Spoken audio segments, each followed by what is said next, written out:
배 쪽 근육을 보면 앞쪽에 있는 이제 보통 식스팩이라 불리는 복직근이랑 뒤쪽에 있는 척추 길이근 이렇게 균형을 이루고 있어야 되는데 이게 앞쪽으로 쏠리게 되면 이쪽은 좀 짧아지고 이쪽은 길어지면서 늘어지고 여기는 접히고 이런 식으로 밸런싱이 깨지게 됩니다. 균형이 깨지게 돼요. 그러면 허리 통증이 심해지게 되는 것이죠. 그래서 이 상태를 이렇게 회복하는 게 주 목적이 되겠습니다. 자세 방향성. 허리 같은 경우는 목보다 움직이는 유동성이라든지 이런 부분이 조금 낮기 때문에 보통은 수건을 가장 추천드리고요.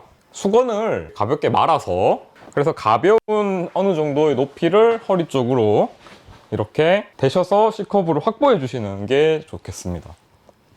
일반적인 의자나 택시라든지 비행기 같은 걸 타셨을 때 허리 쪽이 좀 불편하시면 이런 쿠션 같은 걸 준비하셔서 허리 쪽에 대시면 그러면 허리가 좀 편안하실 겁니다. 주무실 때 허리에 대시는 이 부분은 몸부림을 많이 치시면 안 하시는 게 좋을 수도 있습니다. 도리어 다른 쪽을 베는 게 되는 결과가 될 수 있기 때문에 이 부분은 사람마다 조금 차이는 있지만 기본적으로 쉬실 때라든지 허리가 아플 때 누워 있어야 된다 하는 경우에 추천드립니다. 허리가 안 좋으신 분들이 가장 많이 하는 실수 중 하나는 윗몸 일으키기를 해서 내가 허리를 강하게 만들어야지입니다. 절대 윗몸을 일으키기 하시면 안 돼요. 허리가 아프시면. 윗몸 일으키기가 허리에 좋냐 안 좋냐 이걸 떠나서 허리가 안 좋은데 윗몸 일으키기 하는 건 어떤 거냐면 사람의 허리가 이런 식으로 있다고 했을 때 우리 인간은 기본적으로 이렇게 살다가 계속 이렇게 허리를 굽히는 동작을 많이 하게 됩니다. 경첩처럼. 그러니까 거의 대부분은 밸런싱이 거의 이렇게 깨져 있어요.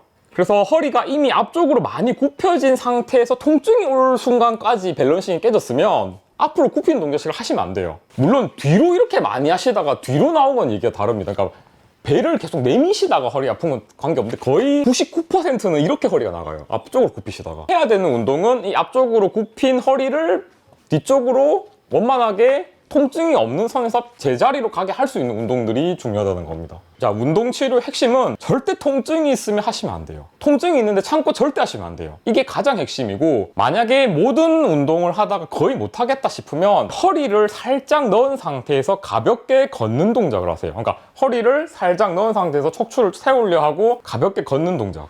이게 가장 좋습니다, 허리에. 그 뒤에 허리가 만약에 좀 괜찮다.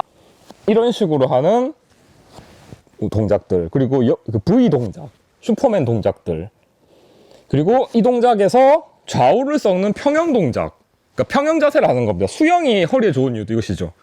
아무것도 모르고 나는 허리가 아프다 이러면 상체를 약간 올린 상태에서 쉬어주는 것도 상당히 괜찮은 선택입니다. 만약에 허리가 너무 아파서 운동을 단 하나만 하라 하면 허리를 약간 살짝 넣은 상태에서 걷는 거, 이 동작이 제일 추천드리고요. 이렇게 하셨는데도 허리 통증이 잡히지 않는 경우는 가까운 한의원을 내원하셔서 치료를 받으시는 걸 추천드리겠습니다.